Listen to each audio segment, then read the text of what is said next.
We'll be back from the break now into our final part of the discussion here, looking at women empowerment and how we can involve the women, of course, in all these sports of the economy, these spaces, and which elements can they possess, and how can they achieve, or how can they get these elements so that they can at least achieve one economic growth and then sustainable development in the same. To my guests here, what role can the international actors play? Rita, I'll start with you. What role can the international actors play in regards to enabling, first, promoting women's empowerment, and then two, how they can get the women involve themselves in the benefits, or how can the women get these benefits from these international actors? First of all, I think, like I mentioned earlier, Uganda is one of those countries where we have very good policies, very, very good laws and policies. However, where we struggle is the resources to implement them. We don't have the structures. When you talk about gender committees, what she was talking about what Ministry of Labor and Gender has put up, you go down to these communities and you will not find a gender committee that's existing or that is even active. So if these international actors can come in and provide the financial or otherwise all the resources we need to put our own policies in place, that would go a long way. Secondly, we need to increase the investment in empowering women. Just as you mentioned earlier, when we have, let's say, MasterCard Foundation saying we provided this level of resources for someone to be able to empower market women with knowledge, be able to give them the skills they need to thrive, provide scholarships for girls to go and study out of Uganda. You know, all of that is helping us address this very big problem that we have, the crisis that we have. Number three, advocacy for policies and also making sure women are included. We've seen in most of our economies in Africa, external voices are heard louder or faster than our own voices. So when you have international actors, let's say a big donor like USAID come in and say, for you to receive our support, you need to make sure 50% of women are included in this program. You need to make sure government of Uganda push for women to be under this and that. That voice is heard louder than us standing locally and saying, government of Uganda, can you please change our cultural norms? It's much easier when someone else is saying it, or much faster. So we need advocacy and policy support for them to be able to enable us build our own capacity, to be able to stand and build enough systems to push this very important agenda. Okay. Maureen, what needs to be done here, and how possible can we get by doing this? Can you repeat that question? How possible can we first gain from the international actors as, of course, women, and then how do we involve them into helping the women in business? You know, there is one word I hate, helping. Helping. You don't want that help. word helping is already disabling people. You become like please help. Yeah, but how do we collaborate or support? Yeah, I think it's better. But when we always position people, help me, I'm in that vulnerable mode. And what we want to look at to position women, we have to position them from an angle of saying it is possible. And here we have the opportunities. We are not looking at challenges. Of course, even if the challenges are there, what are the opportunities within these challenges? That even when we are looking at requesting the international donors to come through, whoever, they also have their agenda. So for me, I have two sides of the coin, saying yes, if we want the other people, the international team to come through, let them come with the technical and the financial assistance, which Rita has also already highlighted, because this is what people need to ensure that these programs and policies are being pushed forward. But then there is also the element of the advocacy and awareness, because we have the good policies Rita alluded, but how far have they been implemented? How many people even know about these policies? the language that these policies have been also formulated, it is not also user-friendly. Not everybody understands English. Are they translated? Who is doing the work on the ground? You see that most of these are like the local government, the CBOs that are always on the ground with the people. They also don't have even money to facilitate some of these awareness-raising sessions. So there is a lot that we need. But as the country, before even we go to the international donors to beg, what are we doing to ensure that there are resources that we are using within the country to enable us, to enable the women get empowered? Okay. What are those things that we're doing? Because excuse me, that when you look at the PDM, the money is also being borrowed. So what exactly are we doing? And at the end of the day, there are taxes that we have to pay to ensure that we cover these loans. So where are we going?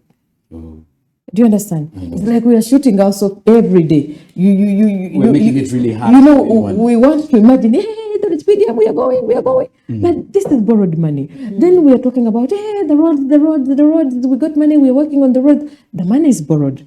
So what exactly are we doing?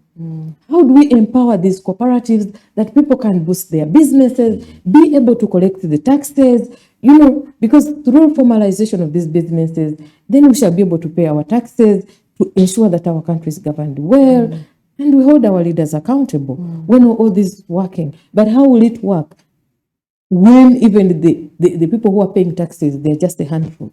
And you're milking them, but we're not progressing because the debts are so many. So how do we work together to ensure that these structures that are being formed, they might be informal, because this country wouldn't have existed if the informal sector wasn't there. The formal that we celebrate, it was because the informal was there before. So how do we graduate this community to the other level? So for me, it leaves me with so many things. I don't want to become emotional, because when I talk about that, I just feel like sometimes we are let down. Okay. Now, Rita, where do you see the women in Uganda in the next few years, 5, 10, name it? Where do you see the women, the role of women in Uganda's economy in the next years? And what do you expect it to look like if we continue to do the right things as a country? Okay. I believe we've come a very long way. Really, if you look at the position of women 5, 10 years ago, we were nowhere. But we've made quite significant progress in a few years. And I think we're on a very good trajectory when it comes to empowering women. So I know for sure the future is bright. There is no turning point on this one. We've seen a lot of women leaders rising. Now we have a cabinet that has more women than men. And I honestly think we are doing much better than we've done before. So research actually shows women make better leaders than men in many situations. So I think there is no turning point. We are going to continue pushing this agenda. We are going to increase our investment in these things that we believe in.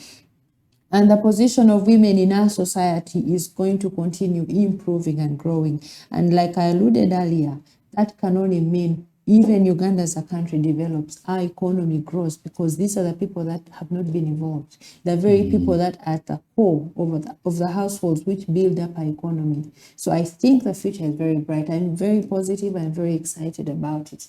Even when you look at the private sector and you see more women rising, many of us are rising in these positions which were usually considered to be male-dominated places. When we talk about STEM and we're seeing more girls getting into these programs, actually coming out and shining, there is no turning point on that. It only means that many more women will get into these spaces. Okay. Maureen, where do you see the future of women in this country? East Africa, Ugandan women, where do you see, and what do you expect their role? To what percentage, for example, do you think their role would be in the next 10 years in our economy? There is progress. Okay. We celebrate the progress, and I'm sure there will be more progress. Yeah, so for me, we have to do what we have to do to ensure that we make our contribution to get to the bigger picture that we want to see. But it also takes the individuals to get out of that, let me say, the comfort zone, to get to the hustling, but also the winning. the winning team. Because if we want to see Uganda better, the women have to be better. But being better starts with me, myself, me. So if I'm not better, there's no way I'm going to say I'm going to hold Rita's hand to be better. So it starts with me to hold another woman to be better. Okay. Yes. So the empowerment has to start with the women themselves. Yes. Okay. Now I will give you 2 minutes each for your last remarks as we're completing. I'll start with Ms. Maureen Wagubi as you give us your final remarks. Not only that, as well, take us through what the other women need to know about what you do as an individual and how much you can inspire them as well. What did you say? Just your final remarks. Yeah, my final remarks. Yes. First of all, I want to applaud the women of Uganda for being resilient, because women are really resilient. And the women in the informal sector, because these women were able to sustain us as we were here, the smallholder farmers during the lockdown. That was power. People came to appreciate women in the informal sector, especially markets. People came to appreciate the women in the markets because of what they went through during the lockdown, but also the rural women farmers. They are our power. Okay. So I appreciate the women and call them to keep on. The journey is still on. We don't want to leave anyone behind, but also don't wait to be on the menu. You understand? Create Fight to ensure that you create it, admire it, and enjoy the meal. Okay. Otherwise, you'll be eaten. So that is what I leave for my fellow women. On the other arm of the organization, I would call upon people, Ugandans, to download the Market Garden application, to use it, and we support the women in the informal sector to bridge the gap in the digital space, because they are trying to maneuver through to learn how to use it. So when you download it, you're supporting this market woman to get there, but also fend for the family. Yes, on the private side, I am an entrepreneur, and I have a tailoring company.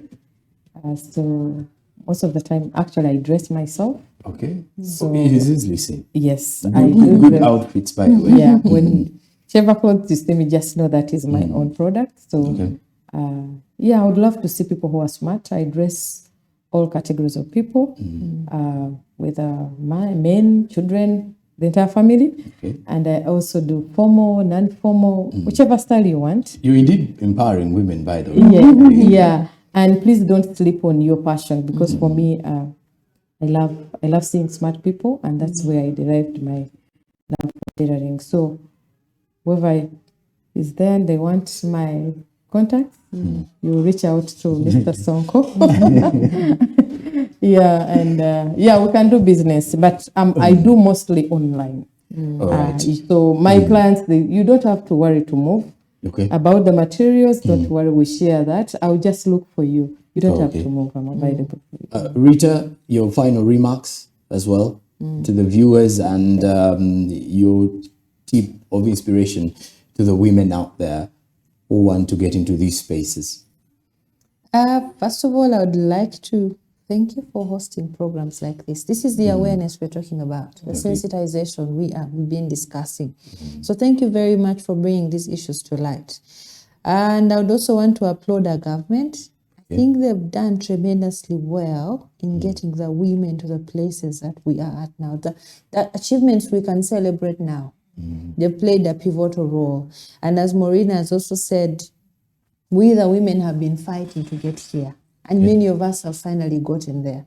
So we need to applaud ourselves. We need to be proud of ourselves. We need to celebrate these achievements, but also hold another woman.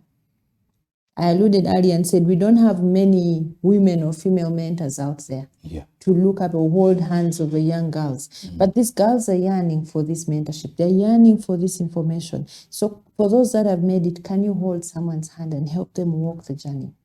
There are so many girls groups that I see these days. There are projects for girls, We can always find spaces where you can help the young girl, that little girl somewhere also know, I can make it, I can walk this journey. So I honestly believe it is possible, it is doable. Rita, as mentioned earlier, I'm a country director working with Action Against Hunger. We are an organization that has a vision to see a world free from hunger, completely free from hunger. We are currently in 11 districts in Uganda, and we'll be stretching to more by the end of this year. Our main areas of intervention are treating malnutrition and preventing it. We also do WASH, water, sanitation and hygiene. We do advocacy, and we also do food security and livelihoods, mainly in the refugee hosting districts, but we are also crossing over to the other sections of Uganda where there are no refugees, but with high levels of food insecurity. And for the girl out there, finally, who's looking or who's wondering if all of this is possible, it is possible. We've walked the journey of growth, we've walked the journey of success, and we've reached where we've reached. So you can also walk the same journey and grow and get to these spaces. Don't feel like you are. Yes, we are marginalized. People treat us in a very vulnerable space, but you can fight your way through and get to these places. Sure thing. Yeah. And there you have it. Rita Cavanyoro and Maureen Wagubi have been my guests here on The Point. And obviously, our discussions were rotating around women empowerment. I hope you've been inspired. If you're a woman in business, a woman in leadership, and of course, the young women out there still in school, but trying to be the new change that the world needs to see. You've been watching The Point, where we analyze economic policies and of course have conversations around how they can affect or impact you as an individual as well. So these big conversations were rotating around women empowerment and how we can lead conversations that will lead to the growth of women in business and achieve sustainable growth and development. Well, you've been watching Smart 24 TV, so keep it locked here as well. Go TV, we are now channel 320, DSTV channel 372. Our YouTube channel is Smart 24 TV. Please do remember to subscribe. Twitter, Smart 24 TV now, and you can definitely get into more discussions. And if you want real-time business stories, both local and international, the website is www.smart24.tv/news is where you will definitely be getting all that. And I'm Joram Paul Sonko. Good to be having you as a viewer today. Till next time, have a good evening.